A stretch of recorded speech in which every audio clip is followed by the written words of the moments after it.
네, 안녕하세요. 2000년지에 올인하고 있는 건현이라고 합니다. 오늘은 테슬라에 대해서 좀 한 번 더 쉽게 설명하는 자리를 좀 가지려고 합니다. 참고로 다들 아시겠지만 제가 테슬라에 투자를 한 지가 거의 뭐 7년, 8년 이상 흐르고 있는 상황에서 워낙 요즘에 테슬라가 이슈인데다가 좀 더 주가 상승 여력이 아직 충분히 남아있다라고 판단을 하고 있어서 제가 좀 오늘은 특별히 좀 자료도 좀 작성을 심도 있게 해 봐가지고 한번 좀 여러분들께 테슬라라는 종목에 대해서 좀 쉽게 전달을 하고자 합니다. 처음으로 원래 여태까지는 계속 제 생각에 있는 것들을 그냥 라이브처럼 자유롭게 이렇게 막 했었는데 조금 짜임새 없는 부분도 있기 때문에 한번 이런 식으로 새롭게 한번 대본을 좀 어느 정도 써보고 스크립트를 좀 써보고 한번 말씀드려 보도록 하겠습니다. 테슬라 8년 투자자가 바라보는 테슬라 경쟁력 한 장 서머리 바이 내 머릿속. 사실 제 어디 뭐 문헌을 참고한다든지 뭐 어디 블로그나 유튜브를 참고한 거 아니고 워낙 저는 사실 오랫동안 투자를 해 온지라 이런 것들을 다 사실 머릿속에 있기 때문에 좀 그 PPT에 회사에서 근무하듯이 한번 좀 써봤습니다. 여러 가지 그 장점 이슈들이 지금 최근에 부각이 되는 부분도 있겠지만 가장 중요한 거는 이제 6개로 제가 좀 요약을 해봤어요. 로보택시, 거기에 뭐 구글 웨이모, GM 크루즈, 사이버 캡과의 경쟁 관계, 그 다음에 소프트웨어 기업으로 거듭나는 과정, 그 과정에서 밸류에이션이 훨씬 더 업그레이드 될 수 있는 부분, 그 다음에 당연히 이 테슬라는 전기차 본연의 기업 가치가 있는데 그런 것들이 판매량들이 더 증폭될 수 있는 모멘텀들이 내년에 나오는 그런 부분. 그 다음에 이거는 조금 더 미래의 부분이 있겠지만 일론 머스크가 말하듯이 가장 테슬라 가치에 큰 영향을 끼칠 수도 있는 부분이지만 이거는 좀 장기적인 경제적인 이런 해자, 기술력의 해자를 가져갈 수 있는 로봇 분야, 왜 이런 테슬라가 로봇에 강할 수밖에 없는지 그런 구조적인 장점이 있는데 그런 부분을 한번 좀 말씀드려보고 ESS 배터리 충전 이런 쪽도 한번 이 전기차 기존의 전기차 섹터에서 워낙 강한 테슬라이기 때문에 이런 부분에서도 굉장한 노하우와 막 많은 특허 장점을 가지고 있는데 좀 말씀드려보도록 하고 그 다음에 이 일론 머스크는 아시다시피 여러 가지 기업들과의 일을 테슬라 같은 큰 기업들을 6, 7개씩 갖고 있습니다. 그다음에 뭐 여러분들이 아시는 트위터 X도 있고 XAI 그 챗GPT와 같은 AI 기업도 있고 스타링크 뭐 뉴럴링크 이런 여러 기업들이 있는데 그런 것들이 지금 중장기적으로 시너지가 낼 것으로 보이고 있습니다. 그래서 그런 것들을 좀 말씀드려보는 시간을 가지고 이런 것들을 좀 더 재미있게 여러분들이 알기 쉽게 기존에 뻔한 건 다 아는 이야기들 말고 이 뒷단에 세밀한 스토리들이 다 있거든요. 그래서 이런 그냥 개념적으로만 듣지 마시고 이런 오랜 투자자로서 저희가 왔다 갔다 했던 스토리들을 같이 한번 말씀드려 보도록 하겠습니다.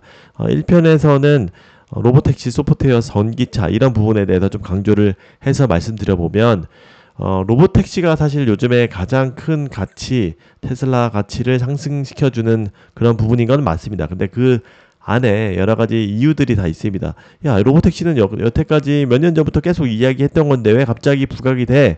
라고 생각하시는 분들도 있을 텐데, 그래서 이런 것들이 실제로 비전하고 실제로 이루어지는지 여부를 수시로 체크를 해야 됩니다. 이런 것들이 만약에 이루어지지 못한다고 하면 밸류에이션을 그렇게 높이 받아야 할 가치가 없기 때문에 그런 것들을 뭐 좀 다운그레이드 한다든지 이런 것들이 모멘텀들이 잘 이루어지는지 이런 것들을 잘 체크를 해야 하는 게 그런 것들이 우리가 공부를 해야 하고 그런 뭐 어느 정도 이런 것들이 실현 안 될 것 같으면은 뭐 팔아야 되죠. 그렇죠?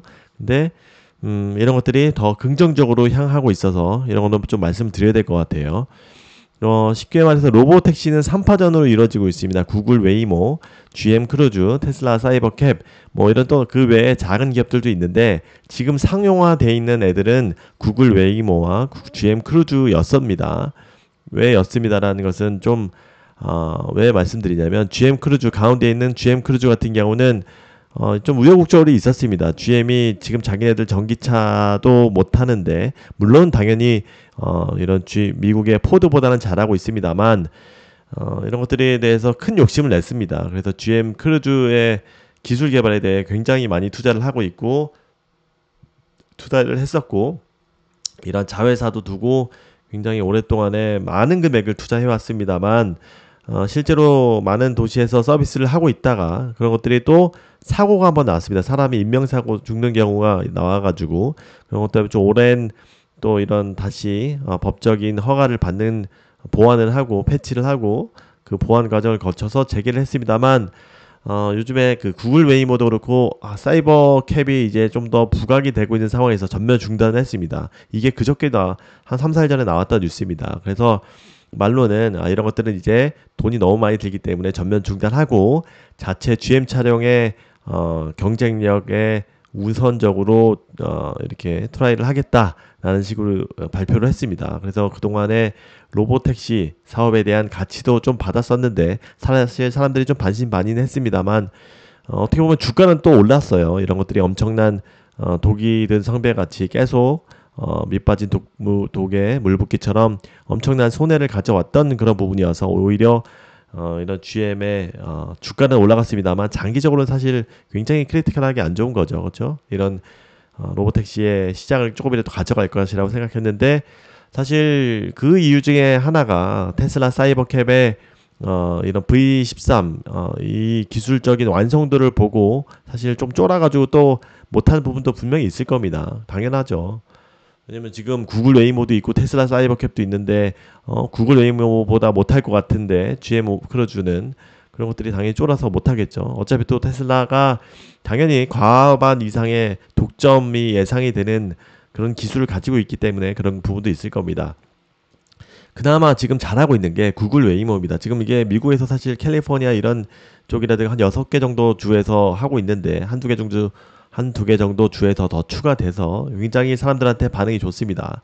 가격도 더 저렴하고 이게 실제 타보니까 안정적이기도 하고 그래서 거의 명물처럼 됐었죠. 그래서 이런 부분은 실제로 많은 사람들이 보고 느끼고 하고 있기 때문에 이런 로보택시가 빠르게 전개되는데 오히려 더 도움이 되고 있습니다. 다만 이게 한 대에 거의 2억 정도 되는 비용이 드는 부분이 있어요. 그래서 좀 더 이게 좀 싸게 해보려고 뭐 중국의 전기차를 활용을 했었는데 이런 뭐죠 아이오닉 5랑 또 제휴를 해서 이제 내년도부터는 3세대 웨이모라고 해서 아이오닉 거의 자동차를 쓸 예정인 거죠. 근데 이제 말씀드렸듯이 라이다 레이더 기반이기 때문에 HD 맵 기반이기 때문에 돈이 굉장히 많이 듭니다. 라이다 레이더가 굉장히 뭐 거의 뭐 차량 비용까지 하면 거의 2억 가까이 됩니다. 대당 2억. 근데 지금 사이버캡은 거의 2천만 원, 3천만 원 된다니까 비전 온리인 거고, 정리해서 말씀드리면 구글 웨이모는 라이다 레이더 이런 고급 장비들을 탑재를 합니다. 그래서 비전 카메라만 온리로 하는 테슬라와는 정반대의 길을 가고 있습니다. 물론 이런 것들이 좀 더 정확하고 이런 것들이 미래 기술이 어느 기반으로 갈 거냐에 대해서 논란이 있었지만 테슬라가 굉장히 빠르게 이 기술을 AI 기반으로 해서 이런 많은 주행 데이터를 기반으로 해서 혁신적으로 지금 만들어내고 있어서 사실 조금 당황스럽긴 할 겁니다. 다만 구글 같은 경우는 좀 모기업이 돈이 많기 때문에 이런 자본적인 서포트가 좀 되는 부분이 있기 때문에 좀 더 이렇게 시도를 한번 경쟁 관계를 계속 더 일부라도 가져가면 또 큰 파이, 워낙 큰 파이기 때문에 아깝죠. 그래서 이런 것들을 좀 더 구글 웨이모는 더 가져갈 것이라고 보고 있고, 당연히 얘네들이 규모의 경제도 있을 겁니다. 지금은 라이다 레이다가 뭐 이렇게 비싸지만 좀 많이 만들고 또 시간이 흐를수록 조금 더 낮은 성능이지만 더 낮은 비용에 라이다 레이다가 나올 것이라고 예상되고 있기 때문에 그런 규모의 경제도 바라고 있고, 실제로 중국에서는 라이다 레이다가 뭐 10분의 1 가격에 이런 어디죠? DG라고 아시죠? 드론 유명한 중국 드론 회사 아시죠? 거기에서 10분의 1 가격에 라이다 레이더가 있다라고 합니다. 그래서 드론에서 활용되는 기술을 실제 중국에서도 사용을 하고 있다고 하는데, 그런 것처럼 이런 기계에서 좀 더 이런 비용을 또 줄여가는 구조로 하려고 할 겁니다. 그리고 또한 HD 맵, 우리가 맵을 얘네들 다 미리 왔다 갔다 하면서 구글 웨이모로 다 실시간 거리 촬영을 하면서 다 지도를 이미 다 미리 그려놓고 하는 구조입니다. 그래서 뭐 이런 새로운 길 가는 것들에 대해서 굉장히 어려운 부분이 있고, 이런, 어이구, 죄송합니다. 이런 것들이 맵을 다 그려야 되기 때문에 새로운 지역, 예를 들어서 지금 미국에서 뭐 16개 정도 주 하지만 나머지 주에서도 하려면 다 이런 왔다 갔다 하면서 HD 맵을 그려야 하는 그런 어려움이 있다라는 부분, 또 다른 나라로 가게 되면 그런 부분이 다 다시 그려야 되는 이런 비용과 시간과 이런 것들이 수반된다라는 것들이 단점입니다. 그래서 테슬라는 이제 비전 온리이기 때문에 그냥 완전히 맹지 같은데도 도로에 이런 내비에 그런 데이터가 없더 하더라도 그런 것들은 그냥 사람이 그냥 직접 처음 가는 길도 사람들은 다 가잖아요. 그런 것처럼 그런 차이가 있다라고 말씀드릴 수 있을 것 같아요. 그리고 실제로 우리나라에서도 이런 것들이 조금만 이런 신호등에 대한 체계 그런 데이터만 입력을 하면 우리나라에서도 충분히 바로 적용이 가능할 정도로 비전 온리의 강점이 그런 데서 드러날 수 있다. 그래서 이런 나라에서 허가만 이루어준다라고 하면 굉장히 빨리 다 퍼질 수 있다. 그래서 중국이나 유럽은 내년 1, 2분기 때 다 이런 것들이 적용된다라고 하고, 실제로 스위스 같은 경우도 내년 3월부터 자율주행이 허가된다라고 하죠. 그런 부분에 있어서 테슬라 사이버캡 같은 경우는 굉장히 메리트를 갖고 있다. 실제로 사이버캡 같은 경우는 26년도에 대량 양산을 한다라고 하지만 지금 당장 모델 3 이런 하이랜드 같은 경우에도 저가 모델 같은 경우는 보조금을 받게 되면 뭐 2천, 3천만 원 정도 굉장히 싸게 되는데, 그런 부분으로 시험 운영할 가능성이 충분히 있기 때문에 당장 뭐 먼 내년에 그 일이 아니고, 당장 내후년의 일이 아니고 내년부터 이런 것들이 적용될 가능성이 있다라고 볼 수가 있을 겁니다. 그래서 정리해서 말씀드리면 구글 웨이모, GM 크루즈, 테슬라 이거 있는데, GM 크루즈는 이제 끝났고 구글 웨이모와 사이버캡이 있는데 사이버캡이 대다수 독점의 시장을 가져갈 것이라고 예상이 되고 있다. 왜냐? 이런 규모의 그런 기기의 장점이 있기 때문에. 그래서 그런 시장 가치를 원래 뭐 전기차만 판다라고 하고 있었는데 이 큰 시장을 가져갈 것이라고 하고 있기 때문에 이런 것들이 주가에 좀 반영되는 겁니다. 그게 왜 갑자기 나왔냐? 그러면 워낙 이번에 새로 나온 V13 그 버전의 이런 기술적인 완성도가 너무 뛰어났기 때문에 그런 것들이, 야, 얘네들이 이거 진짜 테슬라가 할 것 같네, 이렇게 여겨지고 있기 때문에 이런 것들이 시장에 지금 반영되는 거다라고 볼 수가 있을 것 같아요. 그리고 밑에 이 두 번째로는 소프트웨어인데 이것도 마찬가지예요. 지금 테슬라는 전기차 기업인데 소프트웨어 기업으로 전환을 하기 위해서는 수익적으로 말씀드리는 겁니다. FSD, 풀 세프티 드라이빙 이쪽의 구독률이 상승해야 됩니다. 지금은 아직 사람들이 완벽한 자율주행이 아니기 때문에 많이 채택을 안 하지만 우리나라도 거의 채택을 안 하죠. 왜냐면 우리나라는 좀 법적으로 더 낮은 버전을 지금 하게끔 되고 있는 상황이지만, 심지어 미국은 이렇게 V13이 퍼지는데도 아직도 채택률이 그렇게 높지 않습니다. 많은 사람들이 모르기도 하지만 아직 이렇게 기술적인 완성도도 좀 낮았었기 때문에 안에 20% 미만이었었는데 이런 것들이 한 번에 지금 테슬라를 사는 사람들이 한 번에 채택을 할 수 있다. 그런 것들에 대한 기대감이 반영되고 있다. 그리고 지금 여태까지 FSD 채택에 대해서는 이거는 한 번에 이런 이익에 전기차 판매만 마진과 이런 것들이 이익을 반영했었지 FSD에 대해서는 한 번도 반영을 하지 않았습니다. 그래서 이번에 4분기 때 한 번에 이익을 한 번 반영할 것이다. 왜냐면 그런 것들이 반영을 하면은 어느 정도 다 데이터가 노출되는 거기 때문에 테슬라도 뭐 아직 그렇게 뭐 이익이 급한 상황도 아니고 이런 것들을 더 구조적으로 한 번에 더 잘 나왔을 때 반영하려고 하고 있는데, 지금 이런 것들이 좀 의미 있는 숫자가 나오지 않을까, 그래서 한 번에 이익을 반영할 것으로 생각이 된다라고 봅니다. 그래서 4분기 때 이런 것들이 반영되면 또 한 번 시장은 깜짝 놀랄 수 있다. 그리고 현재 대다수의 미국인조차 다 모르고 있다. 이런 것들을 볼 수 있을 거고, 또 소프트웨어 기업으로 다시 재평가 받을 수 있는 것 중에 하나가 FSD 라이센스 아웃 가능성입니다. 그게 다른 회사들이 얘네 걸 쓴다는 겁니다. 테슬라 걸. 지금 뭐 포드가 가장 가능성이 높다고 보고 BMW도 이번 뭐 트위터 사건에서처럼 좀 관심을 표명하고 있습니다. 그래서 중국 기업도 사실 그런 이런 그 자율주행에 대해서 굉장히 전기차에 대해서 진심이기 때문에 거의 채택률이 거의 50% 이상이 되고 있는 엄청난 시장이기 때문에 중국 기업도 가능성이 있다. 그리고 차량 한 대당 로열티 개념으로 받기 때문에 엄청난 이익을 공짜로 가져올 수 있다. 뭐 그냥 완전히 순이익으로 다 꽂히는 겁니다. 이거는 FSD도 그렇고 한 대당 뭐 800, 또 뭐 심하면 1000만 원까지 되는데 차량 하나 판매하는데 500만 원 되는데 FSD 하나 채택하는데 갑자기 1000만 원이에요. 기존에 500만 원 이득 가지고 팔았던 건데 갑자기 얘네들이 FSD를 채택을 하면 그냥 1000만 원이 꽂히는 겁니다. 그래서 순이익이에요, 순이익. 그래서 엄청난 것이다라고 볼 수 있습니다. 그래서 차 한 대당 로열티 개념으로 이렇게 받을 것으로 예상이 되고 있고, 그다음에 이거는 근데 다 뭐 쉽게 릴리즈 발표하기 어려운 게 3년 이상 전부터 차 개발 전부터 이런 카메라라든가 이런 소프트웨어 장착은 그 개발 전부터 논의되고 적용이 돼야 되는 거기 때문에 사전에 이런 오랜 시간이 좀 필요합니다. 그래서 발표를 더 못하는 것도 있을 겁니다. 이미 지금 협의를 하고 있는 브랜드도 있을 수가 있습니다. 그게 아마 포드라고 생각이 됩니다. 포드는 지금 이런 것들에 대해서 아직 아무것도 준비가 안 돼 있습니다. 그래서 FSD 라이선스나 FSD 풀셀프 드라이빙 구독률이 상승된다는 것은 없던 전기차로서의 그런 수익 창출이 아니라 새로운 소프트웨어 기업으로서의 가치 창출이다 볼 수 있습니다. 왜냐 아무리 해도 전기차 산업은 야 많이 해봤자 10% 20% 정도의 이익률 주는데 소프트웨어 기업은 애플 같은 애들은 50% 60% 이익률, 게임 회사는 뭐 80%의 이익률을 가져가잖아요.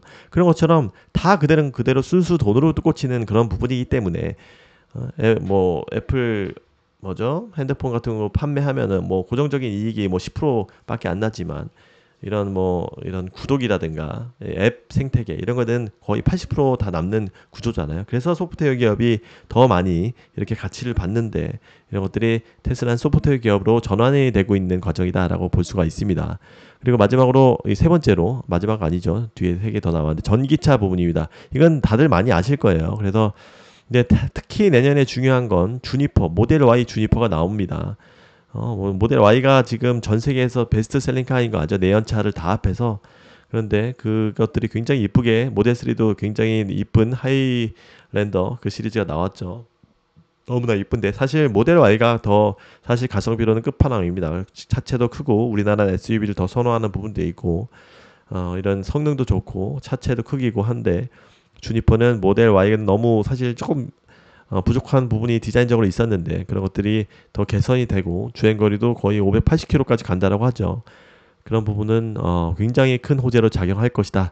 그리고 저가형 모델 사이버캡의 이 사이버캡은 지금 2인용인데 저가형은 뭐 4인용으로 해서 조금 더 변형돼서 나온다는 이야기도 있고 이런 부분이 내년 2분기에 나오면 또 한번 시장은 흔들릴 것이라고 생각합니다. 지금 테슬라는 저가 모델이 나오는 게 거의 1000만 대 시대로 가는 가장 중요한 그런 포인트인데 드디어 내년에 나올 것으로 예상이 되고 있습니다. 그래서 뭐 사트는 이미 뭐 이 사이버 트럭은 이 구조에 반영되는 그런 효자 종목으로 이제 슬슬 될 거고요. 사이버컵 그렇고 이 캐즘은 사실 우리 주변에서 굉장히 2차 전지에도 그렇고 많이 나오고 있는데 얘는 사실 테슬라의 부진 때문입니다. 왜 그러냐면 테슬라는 아직도 뭐 많은 분들이 왈가왈부하고는 있으시지만 전기차 분야에서 50%를 차지하는 아직 그 독점 기업이나 다름없습니다. 근데 얘네들이 작년에 올해 특히 부진했습니다. 그래서 유럽에서도 안 팔리고 지금 처음으로 역신장 위기였는데 그래서 다행히 중국에서 이제 하반기 때 너무나 잘 팔리고 주당 2만 대 이상씩 팔리는 엄청난 역전 현상이 나오고 있어서 그나마 다행이지만 얘네들이 유럽에서 좀 안 팔렸죠. 모델 3나 Y 같은 경우도 모델 특히 Y 같은 경우는 베스트셀링카인데 디자인도 좀 이제 오래됐고 뭐 바뀐 지 한 6, 7년 됐으니까 좀 이런 것들이 좀 식상한 부분이 있는데 내년에는 전기차 보조금도 분명히 큰 영향이지만 모델 Y 이게 리프레시하는 것은 굉장히 큰 모멘텀이 될 것이라고 본다. 그리고 오스본 효과라고 해서 아시는 것처럼 뭔가 나온다라고 하면은 내년에 그거 나오면 살래라고 해서 계속 그 대기 이연이 되는 그런 부분이 있습니다. 수요가. 그런데 이런 것들이 내년에 좀 더 폭발할 것이라고 생각이 되고 있습니다.